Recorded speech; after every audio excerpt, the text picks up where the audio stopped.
ਬਾਬਾ ਬੰਦਾ ਸਿੰਘ ਦੀ ਸ਼ਹਾਦਤ ਤੋਂ ਬਾਅਦ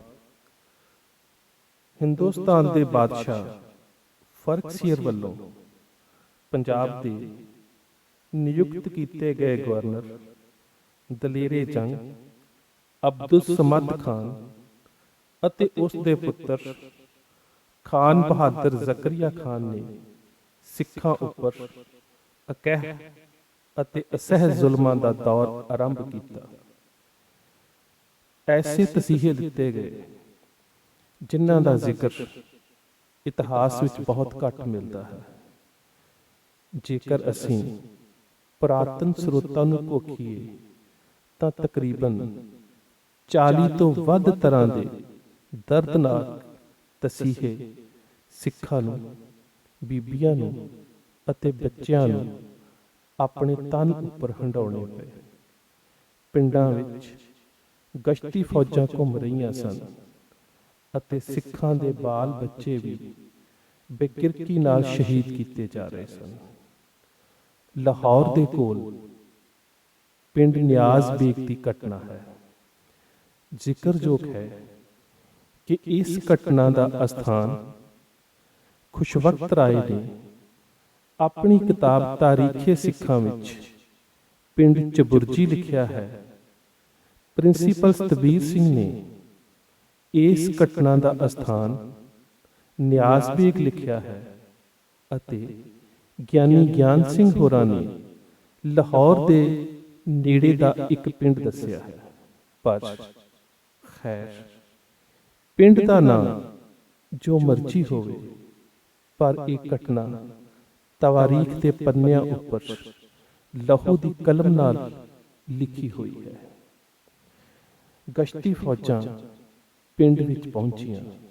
ਪਿੰਡ ਨਿਆਜ਼ ਬੇਗ ਮੈਦਾਨੀ ਜੰਗ ਵਿੱਚ ਦੁਸ਼ਮਣ ਦੇ ਨਾਲ ਲੋਹਾ ਲੈਣ ਵਾਲੇ ਅਤੇ ਗੁਰਿੱਲਾ ਨੀਤੀ ਨਾਲ ਸਰਕਾਰੀ ਫੌਜਾਂ ਦਾ ਮੁਕਾਬਲਾ ਕਰਨ ਵਾਲੇ ਸਿੰਘ ਤਾਂ ਜੰਗਲਾਂ ਵਿੱਚ ਸਨ। ਕੁਝ ਬੀਬੀਆਂ ਨੇ ਫੌਜ ਦਾ ਹਥਿਆਰਬੰਦ ਮੁਕਾਬਲਾ ਵੀ ਕੀਤਾ, ਪਰ ਕਿੰਨਾ ਕੁ ਚਿਰ ਕੀਤਾ ਜਾ ਸਕਦਾ ਸੀ। ਇਨ੍ਹਾਂ ਫੌਜੀਆਂ ਦਾ ਮੁਕਾਬਲਾ ਕਰਦੀਆਂ ਅੰਤ ਜਾਮੇ ਸ਼ਹਾਦਤ ਪੀ ਗਈਆਂ। ਛੋਟੇ ਬੱਚੇ ਜੋ ਜੂਝ ਨਹੀਂ ਸਕਦੇ ਸਨ, ਜ਼ਾਲਿਮ ਸਿਪਾਹੀਆਂ ਦੇ ਹੱਥ ਆਏ ਅਤੇ ਜ਼ਾਲਮਾਂ ਨੇ ਉਹਨਾਂ ਦੇ ਸਿਰ ਵਿੱਚ ਲੱਕੜੀ ਦੇ ਘੜੇ ਹੋਏ ਕਿੱਲੇ ਠੋਕ ਠੋਕ ਕੇ ਸ਼ਹੀਦ ਕਰਨਾ ਸ਼ੁਰੂ ਕਰ ਦਿੱਤਾ। ਬੜਾ ਦਰਦਨਾਕ ਮੰਜ਼ਰ ਸੀ। ਦੋ ਸਿਪਾਹੀ ਬੱਚੇ ਦੀਆਂ ਬਾਹਾਂ ਫੜ ਕੇ ਖੜਾ ਕਰਦੇ। ਇੱਕ ਸਿਪਾਹੀ ਸਿਰ ਦੇ ਵਿਚਕਾਰ ਇੱਕ ਲੋਹੇ ਦਾ ਕਿੱਲਾ ਧਰਦਾ ਅਤੇ ਪਿੱਛੋਂ ਇੱਕ ਸਿਪਾਹੀ ਹਥੌੜੇ ਦਾ ਵਾਰ ਕਰਦਾ। ਕਿੱਲਾ ਸਿਰ ਵਿੱਚ ਖੁੱਭ ਜਾਂਦਾ। ਸਿਰ ਵਿੱਚੋਂ ਖੂਨ ਦਾ ਫੁਹਾਰਾ ਛੁੱਟਦਾ। ਮਾਸੂਮ ਤੜਫਦਾ। ਜ਼ਮੀਨ ਦੇ ਉੱਪਰ ਲਹੂ ਰੰਗਾ ਗਲੀਚਾ ਵਿਛ ਜਾਂਦਾ ਅਤੇ ਅੰਤ ਤੜਫਦਾ ਅਤੇ ਸਹਿਕਦਾ ਹੋਇਆ ਮਾਸੂਮ ਸ਼ਹਾਦਤ ਦਾ ਅਜ਼ੀਮ ਜਾਮ ਪੀ ਜਾਂਦਾ। ਪ੍ਰਾਣ ਪੰਖੇਰੂ ਉੱਡ ਜਾਂਦੇ। ਇੱਕ ਬਜ਼ੁਰਗ ਦਾਦੀ ਮਾਂ ਇੱਕ ਕੱਚੀ ਕੰਧ ਦੇ ਉੱਲੇ ਖੜੀ ਇਹ ਦਰਦਨਾਕ ਮੰਜ਼ਰ ਤੱਕ ਰਹੀ ਸੀ।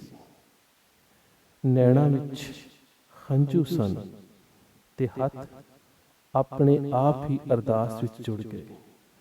ਬੁੱਲ੍ਹਾਂ ਉੱਪਰ ਇੱਕ ਛੋਟੇ ਜਿਹੇ ਗਿਲੇ ਅਤੇ ਪਿਆਰ ਨਾਲ ਭਰੀ ਜੋਦੜੀ ਆ ਗਈ। ਮੇਰੇ ਕਲਗੀ ਵਾਲੇ ਪਾਤਸ਼ਾਹ, ਕਾਹਦਾ ਗਿਲਾ? ਤੁਸਾਂ ਤਾਂ ਆਪ ਹੀ ਆਪਣੇ ਲਾਲ ਪੰਥ ਦੀ ਝੋਲੀ ਪਾ ਦਿੱਤੇ ਸੀ, ਪਰ ਆਹ ਦਰਦ ਵੇਖਣ ਲਈ ਪੰਥ ਸਾਜਿਆ ਸੀ। ਪਾਤਸ਼ਾਹ, ਪੰਥ ਦੇ ਹਿੱਸੇ ਬਸ ਕਸ਼ਟ ਤੇ ਸ਼ਹਾਦਤਾਂ ਹੀ ਆਏ ਨੇ। ਪੌੜੀ ਕਰ ਮੇਰੇ ਪਾਤਸ਼ਾਹ, ਆਪ ਸਹਾਈ ਹੋ। ਪੰਥ ਤੇਰਾ ਹੀ ਆ, ਰੱਖਿਆ ਵੀ ਹੁਣ ਤੂੰ ਹੀ ਕਰਨੀ ਆ। ਬੁੱਢੀਆਂ ਅੱਖਾਂ ਤੋਂ ਜ਼ਮੀਨ ਤੇ ਪੈ ਤੜਪਦੇ ਮਾਸੂਮ ਵੇਖੇ ਨਹੀਂ ਜਾਂਦੇ। ਬੌੜੀ ਕਰ ਮਾਲਕਾ, ਬੌੜੀ ਕਰ। ਬਸ ਇਹ ਸ਼ਬਦ ਅਜੇ ਜ਼ੁਬਾਨ ਉੱਪਰ ਹੀ ਸਨ ਕਿ ਘੋੜਿਆਂ ਦੀਆਂ ਟਾਪਾਂ ਦੀ ਆਵਾਜ਼ ਕਰਨੀ ਪਈ। ਬਸ ਸਾਰੇ ਪਾਸੇ ਉੱਡਦੀ ਧੂੜ ਹੀ ਦਿਸੀ। ਲੋਹੇ ਤੇ ਲੋਹਾ ਖੜਕਣਾ ਸ਼ੁਰੂ ਹੋ ਗਿਆ। ਘੋੜਿਆਂ ਦੀ ਹਿਣਕਾਰ ਅਤੇ ਤਲਵਾਰਾਂ ਦੀ ਟਣਕਾਰ ਦੇ ਨਾਲ ਅਸਮਾਨ ਗੂੰਜ ਉੱਠਿਆ। ਬਸ ਇੱਕ ਧੁੰਦਲੀ ਜਿਹੀ ਧੂੜਮਈ ਦ੍ਰਿਸ਼ ਦੇ ਵਿੱਚੋਂ ਵੈਰੀਆਂ ਦੀਆਂ ਹਾਏ ਮਾਰੇ ਗਏ, ਹਾਏ ਮਾਰੇ ਗਏ, ਅੱਲਾ ਬਚਾ ਲੈ ਦੀਆਂ ਆਵਾਜ਼ਾਂ ਕੰਨਾਂ ਵਿੱਚ ਸੀ। ਅਚਾਨਕ ਸਿੰਘਾਂ ਦੇ ਵਾਪਸ ਜਾਂਦੇ ਜਥੇ ਦੀਆਂ ਪਿੱਠਾਂ ਹੀ ਦਿਸੀਆਂ। ਜ਼ਮੀਨ ਵੱਲ ਝਾਤੀ ਮਾਰੀ ਤਾਂ ਸਾਰੇ ਮੈਦਾਨ ਵਿੱਚ ਵੈਰੀ ਦੀਆਂ ਲਾਸ਼ਾਂ ਹੀ ਲਾਸ਼ਾਂ ਪਈਆਂ ਸਨ। ਉਸ ਬਜ਼ੁਰਗ ਮਾਤਾ ਦੇ ਨੇਤਰ ਫਿਰ ਅਰਦਾਸ ਵਿੱਚ ਜੁੜ ਗਏ ਅਤੇ ਮੂੰਹੋਂ ਨਿਕਲਿਆ, ਮੇਰਾ ਵਾਲਿਆ, ਅਰਦਾਸ ਕਦੀ ਬਿਰਥੀ ਨਹੀਂ ਜਾਂਦੀ। ਤੂੰ ਖਾਲਸੇ ਨੂੰ ਆਪਣਾ ਰੂਪ ਕਿਹਾ ਸੀ ਤੇ ਉਸੇ ਰੂਪ ਵਿੱਚ ਹੀ ਆ ਗਿਆ ਮੇਰੇ ਪਾਤਸ਼ਾਹ। ਵਾਹ ਵਾਹ ਵਾਹ ਮੇਰੇ ਪਾਤਸ਼ਾਹ। ਜ਼ਿਕਰਯੋਗ ਹੈ ਕਿ ਖੁਸ਼ਵਕਤ ਰਾਏ ਲਿਖਦਾ ਹੈ ਕਿ ਸਿੱਖਾਂ ਦੇ ਵਿੱਚ ਵਿਸ਼ਵਾਸ ਸੀ ਕਲਗੀਧਰ ਪਾਤਸ਼ਾਹ ਆਪ ਸਹਾਈ ਹੋਏ ਤੇ ਸਿੰਘਾਂ ਦੇ ਰੂਪ ਦੇ ਵਿੱਚ ਆ ਕੇ ਉਹਨਾਂ ਨੇ ਸਿੱਖਾਂ ਦੀ ਰੱਖਿਆ ਕੀਤੀ।